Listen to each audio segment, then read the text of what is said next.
A home is the ultimate evidence that here in America, hard work pays off, that responsibility is rewarded. Our housing market is beginning to heal. Home prices are rising at the fastest pace in 7 years. Sales are up nearly 50%. Millions of families have been able to come up for air. They're no longer underwater on their mortgages. We've got to build on this progress. We're not where we need to be yet. And there are some immediate actions we could take right now that would help on that front, that would make a difference. So let me just list a couple of them. Number one, Congress should pass a good bipartisan idea to allow every homeowner the chance to save thousands of dollars a year by refinancing their mortgage at today's rates. We need to get that done. We've been talking about it for a year and a half, 2 years, 3 years. There's no reason not to do it. Now that we've made it harder for reckless buyers to buy homes that they can't afford, let's make it a little bit easier for qualified buyers to buy the homes that they can afford. And step three is something that you don't always hear about when it comes to the housing market. And that is fixing our broken immigration system. It would actually help our housing market. It's pretty simple. When more people buy homes and play by the rules, home values go up for everybody. Let's invest in affordable rental housing. Let's bring together cities and states to address local barriers that drive up rents for working families. It gives more options to families who aren't yet ready to buy. All that's going to improve the housing market and will improve the economy.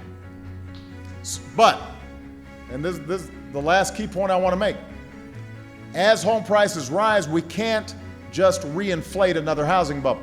One of the key things to make sure it doesn't happen again is to wind down these companies that are not really government, but not really private sector. They're known as Freddie Mac and Fannie Mae. Private capital should take a bigger role in the mortgage market. I know that sounds confusing to folks who call me a socialist. I think I saw some posters there on the way in.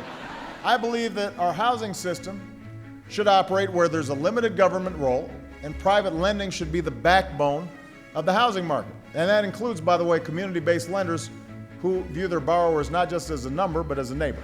Third principle is we should preserve access to safe and simple mortgage products like the 30-year fixed-rate mortgage. That's something families should be able to rely on when they're making the most important purchase of their lives. Families who are working to climb their way in the middle class, we've got to do what we can to make housing affordable. And that means we've got to strengthen the FHA so it gives today's families the same kind of chance it gave my grandparents to buy a home, and it preserves those rungs on the ladder of opportunity. We can do all this if we work together.